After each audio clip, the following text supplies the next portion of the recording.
জন বিভিন্ন ধরনের phone suggest করে দিতে বলে, ভাই এই দামে এই ফোন, এই দামে এই ফোন। দেখেন, ফোন কেনার ক্ষেত্রে একটা ম্যাচুরিটির ব্যাপার আছে। ফোন একটা ইলেকট্রনিক পণ্য। এই ফোনটা কিনবেন 10 থেকে 20 হাজার টাকা।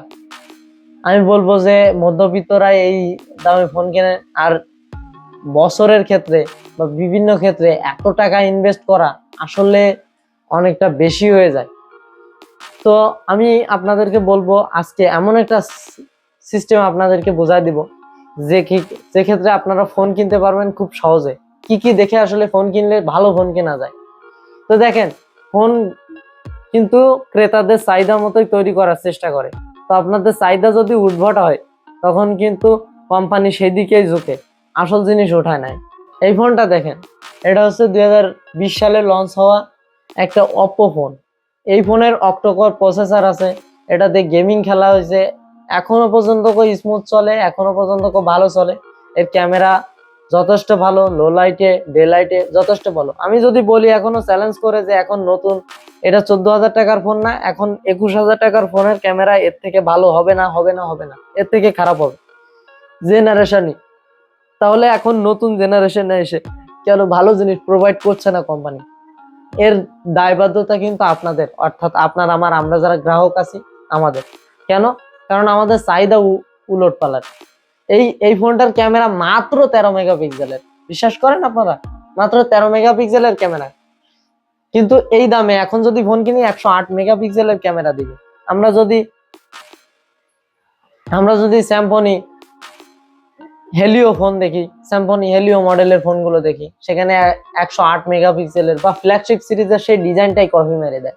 তো ডিজাইনের পিছনে এত টাকা ব্যয় করে, অথচ এর নিজস্ব একটা আইকনিক ডিজাইন আছে। এই ডিজাইন দেখলে সবাই মনে করবে সেই অপ্পো ফোন, তার একটা নিজস্ব আইকনিক ডিজাইন আছে। এই ফোনটা দেখেন 2021 সালের ফোন। তো এই ফোনটার ক্যামেরা দেখছেন মাত্র 12 মেগাপিক্সেলের। তো এটার কালার ডেপথ 80,000 টাকার একটা ফোনে সবগুলো ক্যামেরাই 12 মেগাপিক্সেলের। এখন আপনাকে 12 মেগাপিক্সেল না 108 মেগাপিক্সেলের ক্যামেরার ফোন দেওয়া হয়। খেয়াল করে দেখবেন 108 মেগাপিক্সেলের ক্যামেরার কোয়ালিটি ভালো না।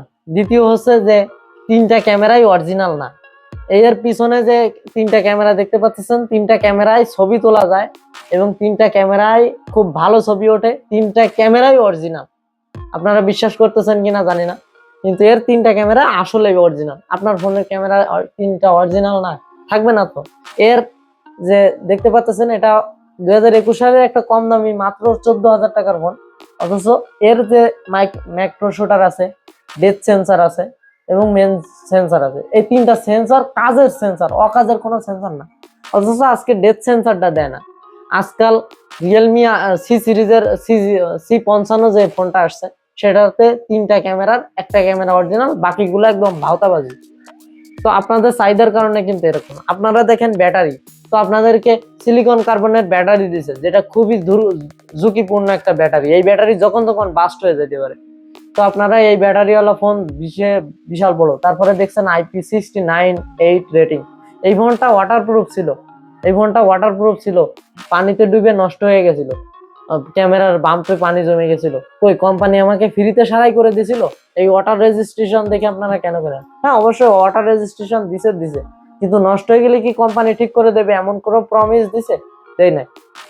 দ্বিতীয় কথা হচ্ছে ফ্লুয়েন্সি সার্টিফিকেট। ফ্লুয়েন্সি সার্টিফিকেট বলতে কিছু হয় না। একটা ফোনের সর্বোচ্চ ওয়ারেন্টি থাকে 1 বছরের, তাহলে আপনার 4 বছরের ফ্লুয়েন্সি সার্টিফিকেট দিয়ে কি করবেন? তৃতীয় দফায় হচ্ছে আপনাদেরকে বোঝায় RAM, external RAM 12 GB plus 12 GB আছে, 8 GB প্লাস 8 GB আছে, 4 GB প্লাস 1 GB আছে। এটা ভুল। আপনার র্যাম কার্ড একটাই থাকে, সেই একটাই আপনার ভালো কাজ করে। এখন এই যে এক্সটার্নাল র্যাম দেখে আপনি বেশি দাম দিয়ে ফোন কিনতেছেন, এখানে কিন্তু আপনাদেরকে ঠকাচ্ছে। র্যাম আসলে ফোনের কিছুই করে না। 1 GB র্যাম দিয়েও চালানো যায় ফোন। 1 GB র্যাম দিয়ে নর্মালি 3টা অ্যাপ চালানো যায়, যদি সেই অ্যাপ 1 GB অ্যাপ অর্থাৎ 1 GB র্যাম যদি প্রপারলি কাজ করতে পারে। তো আপনার ফোনে যদি প্রসেসর না থাকে তাহলে সাপোর্ট করবে না। প্রসেসর হচ্ছে মোবাইলের সেন্ট্রাল প্রসেসিং ইউনিট, অর্থাৎ CPU।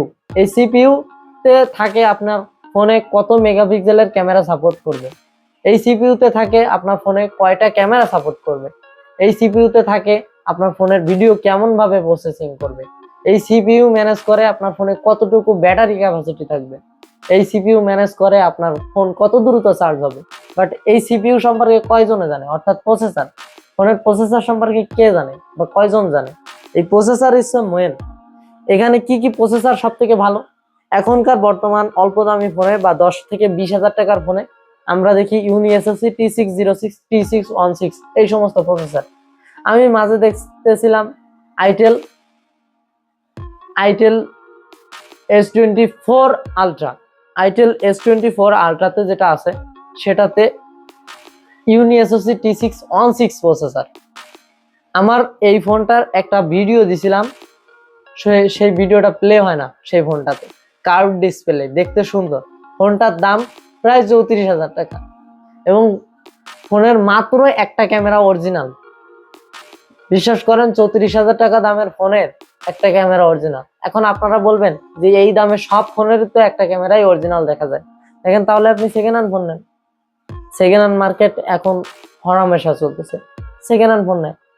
আর যদি তাই না হয়, যদি আমি আপনাদেরকে একটা জিনিস প্রেফার করি, সেটা হচ্ছে যে আপনারা যদি ফোন কেনেন মাত্র 10,000 টাকা কিংবা 14,000 টাকার ভিতরে যে কোনো একটা ফোন কেনেন। আমি বলবো চাইনিজ যে কোনো ফোন নেন ভালো হবে, স্যামসাং এর যে কোনো ফোন নেন ভালো হবে। কিন্তু এর থেকে বেশি একটা কোম্পানি আছে যাদের 3টা ক্যামেরাই অরিজিনাল হয়, সে হচ্ছে স্যামসাং। আপনি স্যামসাং এর ফোন যদি নেন তাহলে 3টা ক্যামেরাই অরিজিনাল পাবেন। একটা আল্ট্রা ওয়াইড হয়তো বা কম মেগাপিক্সেল থাকলেও সেটা দিয়ে ছবি তুলতে পারবেন, আর একটা টেলিফটো না থাকুক, ম্যাক্রো শুটার থাকে, একটা মেন সেন্সর থাকে। তো এই স্যামসাং এর ফোনে একমাত্র 3টা ক্যামেরা কাজ করে, আর যত চাইনিজ ফোন আছে একটাতেও কাজ করে না। আর যে আপনারা অনেকে আছেন আইফোন লাভার, অল্প দামে আইফোন কেনেন, কিন্তু দেখেন এই ফোন আপনি বেশি দিন ব্যবহার করতে পারবেন না, মানুষের ভিতরে নিয়ে গেলে আপনি লজ্জায় মাথা কাটা যাবে আপনার। এই ফোনগুলোর ক্যামেরা ভালো অবশ্যই বলবো, ক্যামেরা খারাপ না, তবে দেখুন এগুলোর ব্যাটারি চার্জ খুবই খারাপ, এতটাই খারাপ, এবং এগুলোতে আপডেট নেই। এগুলো কিনেন না লোগো দেখানোর জন্য। তো যদি কেনার স্বপ্ন থাকে, যখন আপনার আর্নিং সোর্স ভালো থাকবে, যদি আপনার আর্নিং সোর্স ভালো না থাকে তাহলে দয়া করে এত দামি ফোন কেনার, ফোনের পিছনে, একটা মোবাইলের পিছনে এত টাকা ব্যয় করার প্রশ্নই আসে না। মাত্র 10 থেকে 12 হাজার টাকার একটা ফোন এনাফ, এতে সবকিছুই আছে। আমি শিওর যারা স্মার্টফোন কিনতে চায়, এখনো স্মার্টফোন সম্পর্কে কোনো ধারণাই নেই, তাদেরকে যদি একটা ফ্ল্যাগশিপ ফোন এবং একটা নর্মাল ফোন ধরা দেওয়া হয়, পার্থক্য এবং ডিফারেন্স খুঁজে বের করার ক্ষমতা রাখে না, কোনো ডিফারেন্স খুঁজে পাবে না, তাদের কাছে সবকিছুই এক মনে হবে। তাই আমি আপনাদেরকে বলবো এই 10,000 টাকার ফোন ব্যবহার করেন, ফোন থাকে পকেটের ভিতরে, এটা ভাব দেখানোর কিছুই নেই। ফোন দিয়ে আসলে ভাব দেখানোর কিছুই না, ফোন দিয়ে ভাব দেখায় কে? যদি সুন্দর কিছু কিনতে হয় বাড়ি আর গাড়ি করেন। তো আরো কিছু ব্যাপার আছে, সেটা হচ্ছে এক্সটার্নাল র্যাম, এগুলো দেখা থেকে বিরত থাকেন। আর দোকানদারের কথা মতো ফোন না কিনে, ইউটিউবার আছে আমাদের বাংলাদেশে অনেক গণ্যমান্য ইউটিউবার আছে, তারা কিন্তু ভালো ভিডিও বানায় এবং তাদের সাজেশন মতো তাদের কাছ থেকে, অন্তত আমাদের কাছ থেকে সাজেশন নিয়ে আমরা হয়তো বা দেখিয়ে দেবো কোন কোন মডেলের ফোনগুলো ভালো, সেসব বিষয়ে আপনাদেরকে হয়তো বা আমরা আগামীতে বলবো।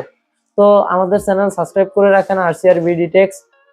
তো আমাদের টেক ইউটিউব চ্যানেল যদি আপনারা সাবস্ক্রাইব করে রাখেন, এইখানে নজর রাখেন, অবশ্যই ফোন সম্পর্কে ভালো ধারণা রাখতে পারবেন। আসসালামু আলাইকুম।